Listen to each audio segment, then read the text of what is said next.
TV Campfire Podcast. We talk TV. Welcome to the show. Next up, we're going to do Severance, and this one, Peter, you said you want no spoilers. Yeah, I've only seen the first two episodes of the new season. I love it. I think it's fantastic. I love Severance as a show. I just need to catch up. I keep hearing episode 4 is incredible. They did something they've never done before. Yep. But I'm assuming you guys all, before I go off, I'm assuming you guys all really like it, right? I Oh, mean, Yeah. Yeah. They keep doing something they've never done before, Seriously. from my standpoint. Yes. No, Yeah. no bad tropes here. Yes. It's all good Um, stuff. I will say the thing I'm very curious about where I am, and obviously the listeners know more because they've watched more, is I am very curious what's going on with, is it Helly R? Is that her name? Yes. Oh Yeah. yeah. Because when she lied about, like, when they were like, oh, this is what happened when I woke up, and I was like, well, that's totally a lie. I'm like, is it because she's ashamed that she's really the bad guy? And then Libya off podcast was like, you said you wondered, well, maybe it's the Audi version, is like almost like a spy. And I was like, maybe that's what it is. Like, I don't know. Like, So you're curious. just going to have So- to watch so we can You see. Yeah, cannot that's a lot, say yeah. anything. Back up, baby. So Peter's going to drop out so he doesn't get spoiled, and we're going to talk about episodes 5 and 6 of Severance, and I'm trying to remember what happened in episode 5 because episode 5 is The Fallout fallout from the the. Portabo, Oh my God! and Milchick gets his performance review. I have to say the most passive aggressive behavior I have ever seen is from Miss That little girl? the Kwan is her name, I think. The little girl. Yeah, the girl. Oh my goodness. Like, she has this whole mean girl from high school vibe with the Karen in the office vibe, like combined together as a superpower. Because it's like when he gets his performance review and it's like, we have an anonymous report that you put on your paper clips in an incorrect fashion. And I was like, what? So people don't know in which way to read your documents, and I was like, the way that the paper says. Words. Oh yes, you use your. He's like your word choices. You use too big words, Too many big words. and I was like, but I like the way Milchick talks. I really really like the way he talks. I don't want him to not talk that way. It has such a flavor to it. So his performance review was crazy. And it was like, I have Mr. Milchick, I have a question, and then she's like telling him that he's doing everything wrong with the innies, and he goes, "That's a statement. That's not a question." And then her next thing was like, "Is your performance review today?" And she's like, "That's a question." And I was like, "Oh my God, I wanted to slap a child." Go ahead, Malik. I'd like to talk about the performance review and how Milchick has that moment with Natalie right ahead of his performance review. Right, yes. I'd never thought I'd be saying this about the show Severance, but that moment was the blackest moment on Severance to date. Here's why. Because he asks Natalie about how she felt when she received those blackface paintings around the founders. And Natalie looked him dead in his eyes and acted like she had no idea what he was talking about. Yep. And for me, in corporate America, that's the blackest thing ever. You're talking to another black person and they pretend that they don't know anything about racism and haven't experienced it before. And it's like, okay, you can act with everybody else, but when it's just the two of us here, What are you doing?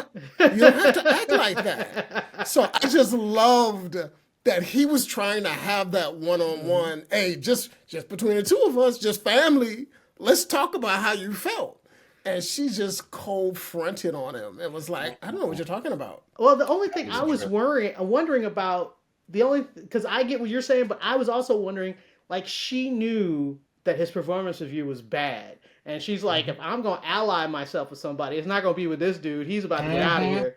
Like, I don't think it was that strategic. I think it had to do with, I thought it was particularly because I don't know that there were black writers on the show. I might be wrong about that. There are not, All right. because the guy who plays Milchick talks about they they bring him in to talk about racism on the show and they write it in.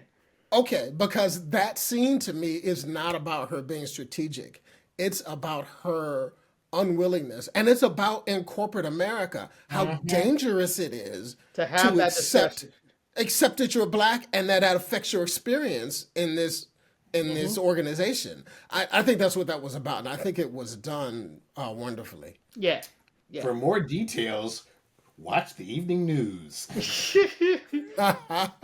But let's talk about the innies and the outies in the post. What I thought the innie Mark, the level of betrayal and just kind of desolation that he felt like after he finds out what's going on, like his whole like he's acting really cold to like everybody for the whole Oh yeah. episode.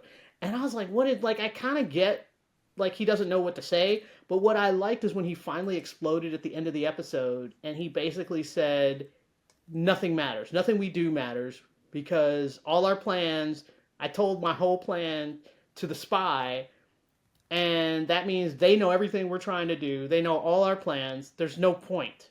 There's no point to anything. And so he just basically just kind of gave up and was just like, screw it. So it left him in a really, really kind of dark place. And then Milchek got in his face at the end of the episode and Did he though? and Did just he kind of though? threatened him and was like, not only do I know what you did that to the CEO and the founder, and you did this, and it just like, I was like, oh my God, like he was just right up on him. Said, I'm gonna catch you in the elevator. And again, just going back to the visual style of the show, we know that elevator is claustrophobic. It's normally one person at a time, up and down. And the fact that Milchek comes in, so now it's like, I was like, we're having this conversation like this. It's just really uncomfortable. Right, right. Great scene.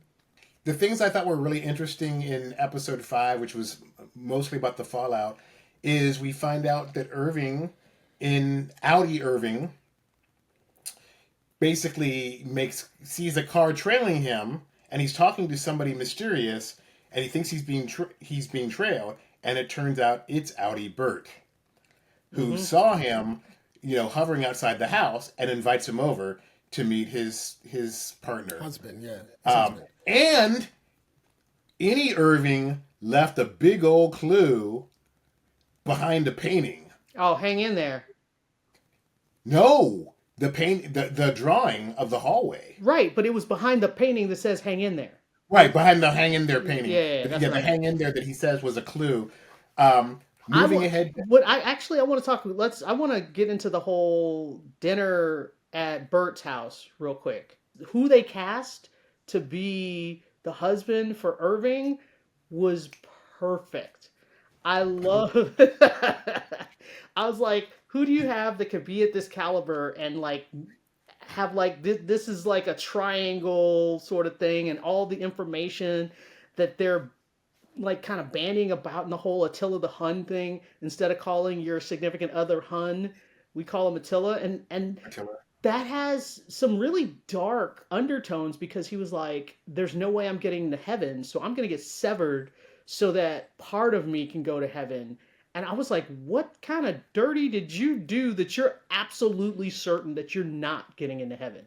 Well, they give you a clue as to that in the same dinner, which is the husband accidentally says it was 20 years ago when you first did this. And they were like, hold on. The Severance has only been around for like 11 years. Yep. So he's clearly, I think, so this is just theory now because I haven't watched ahead, he has to be like one of the founders or one of the main originators of the whole project, which is why his soul can never go to heaven. Well, also, I think he did some dirty stuff for. I don't think he's an Egan. I think he did some dirty stuff for the Egans. Or the Egans. I think he did some he murdered some people. Like for him to be that certain that he's not going to heaven, he killed somebody.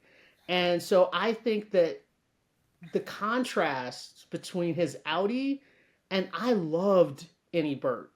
He was all about art. He was so sweet.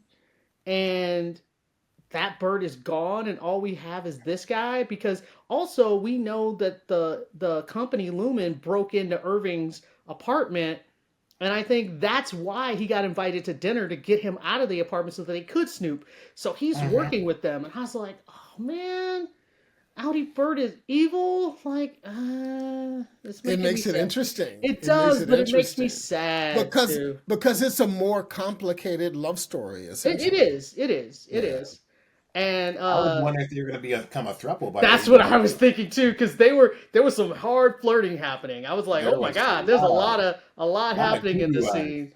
And but anyway, so what else did you want to talk about, Tom? I derailed you. The innies, I thought it was Hallie basically trying to emphasize to her coworkers that that wasn't me. I've been violated, Yep. and manages to woo Mark back over. And the fact that she and Mark got jiggy in a makeshift.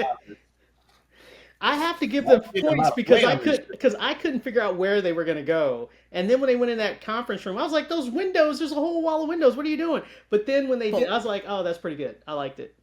Well, let's just go. You talked about on the last episode of this podcast, you talked about how season 1 they were kids, season 2 they're adolescents. Adolescents. So Right. it was so appropriate that they made a tent in that Yeah. conference room Very in order to child- be intimate. Yeah.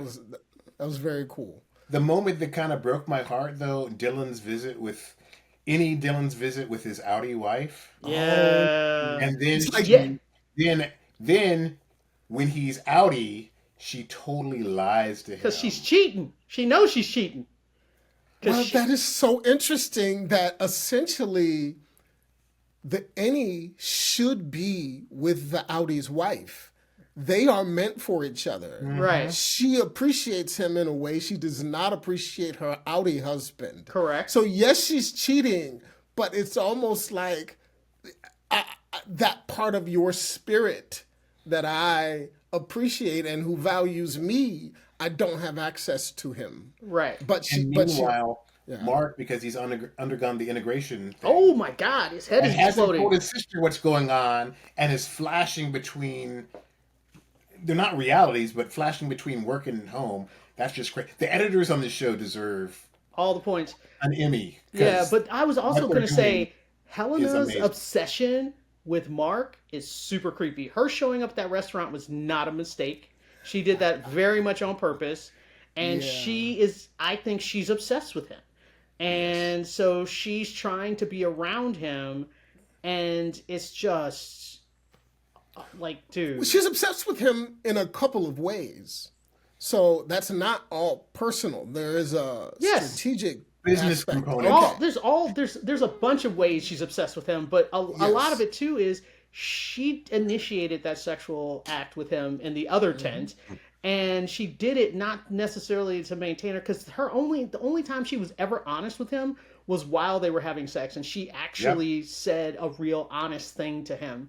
And I think she genuinely does like Mark, and she wants a relationship with him, which is why I think she very deliberately didn't say his wife's name. She knew his wife's name was Gemma, and she called her, what's her name? Hannah. Hannah.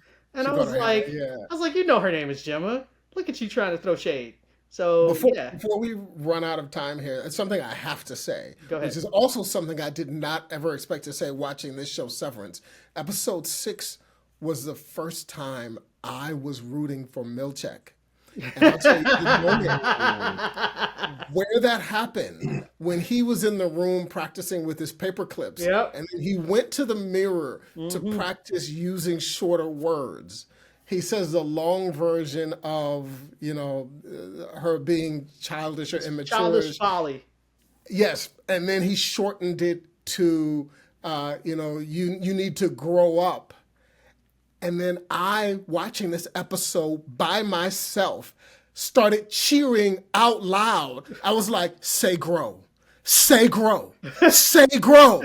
I'm cheering. I'm saying this out loud, watching, because his sentence gets shorter and shorter, and he's talking to himself. Yes. That, to me, is one of the most powerful scenes in this series.